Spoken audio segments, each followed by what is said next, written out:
Stephen Flynn did it. He went in on the when did you last struggle to pay a bill? Touch of what Starmer was talking about, having been sitting around a table. Our listeners picking up on the flatness of Rishi Sunak. He did sound defeated, or Starmer suggested that he'd given up. But the text of the day is probably this one. If Sunak was a postman, he'd be sacked for his lack of delivering.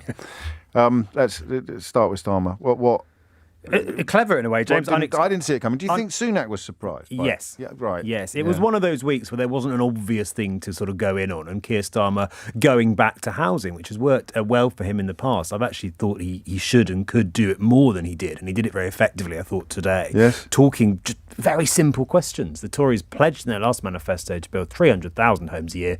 How's that going? Yeah, the reality is last year 204,000, James, were completed, so way short of what was required. Near record. I love that line. Near record. Near record. Well, he said it's not really true. It's up 10% since the middle of the pandemic. It's funny that, because they were building houses like they were going out of fashion during lockdowns. It's funny that. Exactly. So that was a slightly dubious use of statistics. But it is a very effective attack line for Keir Starmer. It's an issue that affects almost everybody in some way, or if not directly, then through their children or their grandchildren. The Tories made a very, very clear promise on it. They're nowhere near to meeting that promise. They're almost certainly not going to meet it anytime soon. And the first 2-3 questions, Keir Starmer just pinning it on that. Then he brought in the question of the party of home ownership, making a very clear political point.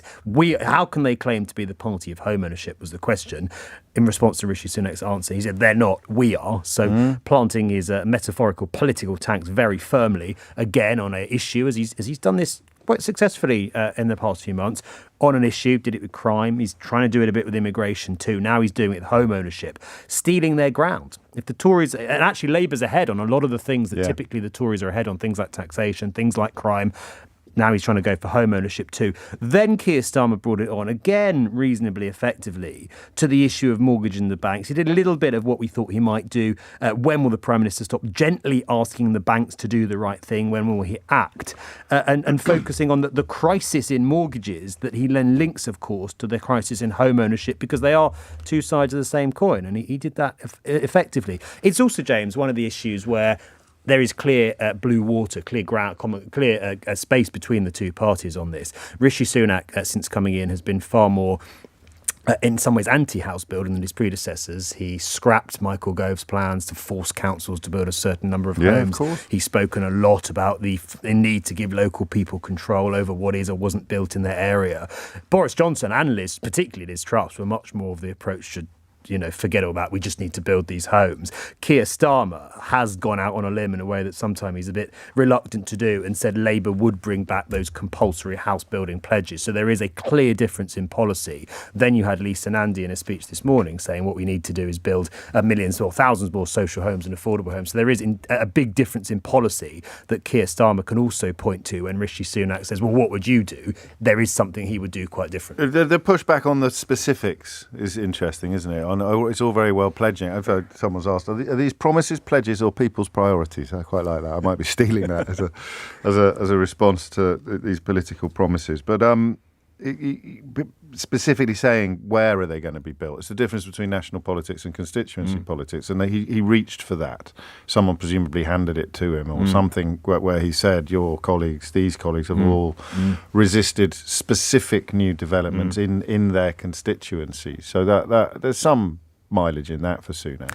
There is, and Lisa Nandy's faced some fairly probing questions. So we're all in favour of more houses, exactly. Just not in my backyard. And what Lisa Nandy said in response to that was, well, I want more houses to be built, but they have to be built in the right place. It's true on the Tory side too. You have a lot of MPs saying we need to build more homes, and when there are plans in their constituencies that are unpopular, they are always unpopular. Yes, and this is the problem. Effectively, is that there is at a local level, NIMBYs have a lot of control over what happens in the council area, what happens in terms of what position their MP takes. So yes, you have a lot of politicians on all sides saying, well, we've got to build more homes, but I don't want them in this area in my constituency because my constituents don't like it. It's a part of the reason, not the only reason by any means, but it's part of the reason that we've failed so woefully as a country over decades to build the anywhere near the level of homes that we need. Well, we've watched him for a while now. Why do you think Sunak had considerably less bounce this week than he has previously, and couldn't even really muster it up? because all his attack lines are about I meet my promises and you don't meet yours. And here he is being asked 3 direct questions about a promise that his party, during his time in a government in which he was a senior member, even before becoming Prime Minister, has by any measure and very clearly failed to meet the promise, James. So it's difficult. It's difficult for him to address that when the question is so specific. Have you met your promise? When are you going to? And who thinks you will? The answer is no, we don't know, and nobody really. So it's difficult. Keir Starmer asked a set of effective questions. There's no rhetorical flourish to apply there either, is there? I mean, a Johnson could possibly just claim that black was white or up was down, or just make some nonsense about Sir's Crashfest Snoozeroonie or whatever. But Sunak is, honest isn't quite the right word I'm looking for. He's not as diabolical. He knows that he'll have that sense in his stomach, won't he? That I can't really get off this particular hook, so I'll just try and say something about him being untrustworthy or something like that. Yes, and he gave the statistics about certain areas of housing that he claimed have gone better. Number of first-time buyers going up, for example. The age at which the average first-time buyer is before they buy homes also going up, James, by several years in the last few years alone. Yeah, so it's kind of there's statistics on both sides that people can band around. But Starmer, he doesn't always do this, but brought it back very successfully and clearly just to that simple pledge. You can talk about other statistics, Prime Minister, but when are you going to build the 300,000 homes that you need? And Rishi Sunak then talking about Labour's broken promises, Keir Starmer's broken promises. He's trying to sow in voters' minds in a way that I think they have had some success in doing, this issue of trust. Can you trust what this man says? He's made a number of promises when he ran for Labour leader. He's made a number of promises since that he's rode back on. And I think that's something you're going to see quite a lot more of. Now he says he will. Now he says he'll bring back those house building targets. But is that another pledge, like the quite a few that have gone before it, that Keir Starmer in a few months down the line will say, actually things have changed. We're not going to do that after all. I think rent control is one of the latest things to. I don't know whether they'd pledge to do them or to look at them, but they definitely won't be doing them. And now, with no offence intended to his predecessor Ian Blackford, I find myself rather looking forward to Stephen Flynn's interventions.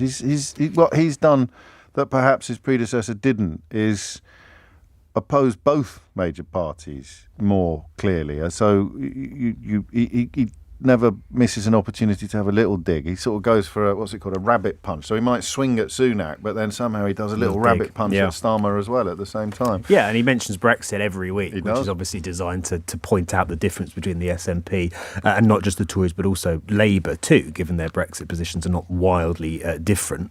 But yeah, his second question, slightly more reminiscent of Ian Blackford. Yes. The idea about Westminster failing Scott, of course, is the SNP leader, James. He's got to do that now and again. No one's going to hold that against him. The first one was quite effective. Why doesn't has Rishi Sunak ever had to struggle to pay a bill? A simple question. Rishi Sunak kind of totally dodging it because, frankly, what can he say?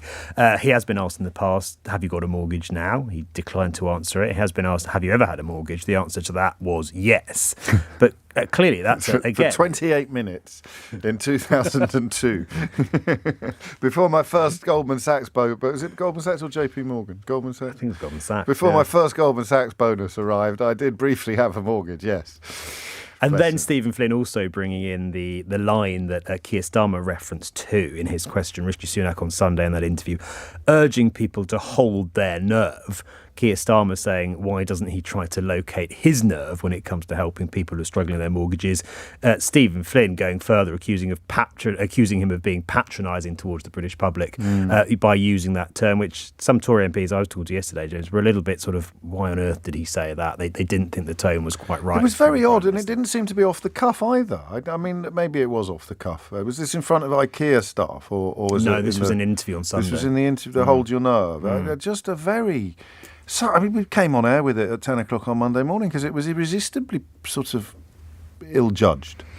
It was a strange use of language. I think what he was trying to do was get across this sort of sense of hope, of optimism. We'll get through this. Jeremy Hunt that day was writing articles in the Sunday papers talking about they need to be patient. It was a sort of almost a rallying call, almost sort of war cry. We will get through this. Hang in there kind of thing. Some people speculated he was actually sort of obliquely addressing the party faithful, or either in Parliament or the country. Or his colleagues. Or his colleagues. I thought he was talking to himself. I thought it was a little bit of accidental externalisation of internal dialogue. So he, I don't know whether he plays tapes in the morning and looks at himself in the bathroom mirror and says motivational quotes, Ben. I think it's possible, don't you? I think he looks the type. What do you think he says? I think he says, "You're a tiger. Hear me roar. You can do anything you want to anything. Yeah, I am Rishi, and nothing frightens me." laugh. All of that, and I think he is saying, "You've got to hold your nerve, Rishi. You've got to hold your nerve," which is fine if you're going to be utterly unaffected by the direct personal impact of what's going on. He's got to hold his nerve because he knows numbers will come down again. He knows that hopefully sooner rather than later, regardless of your politics. You'd be mad to want it to go on for longer. He knows they have to come down. He knows that putting interest rates up will bring inflation down. But for him, it's a question of holding his nerve. For other people, it's a completely different That's proposition. very true. And to be fair to him, in the sense of what the government can actually do when it comes to inflation, it is about keeping a limit on spending. They are limited in their scope of what they can do to solve this, which is why some people think it was reckless in hindsight to make it his top priority, given he doesn't have that much direct control over it. So yes, if he's saying to his colleagues, we need to hold our nerve. I understand that when it comes to things like public sector pay demands or other demands for spending in certain areas, there's going to be big pressure to help people with their mortgages, for example. But what we need to do right now is to be as fiscally and as responsible and spend as little money as we can. That's an argument that a decent number of economists, James, would agree with.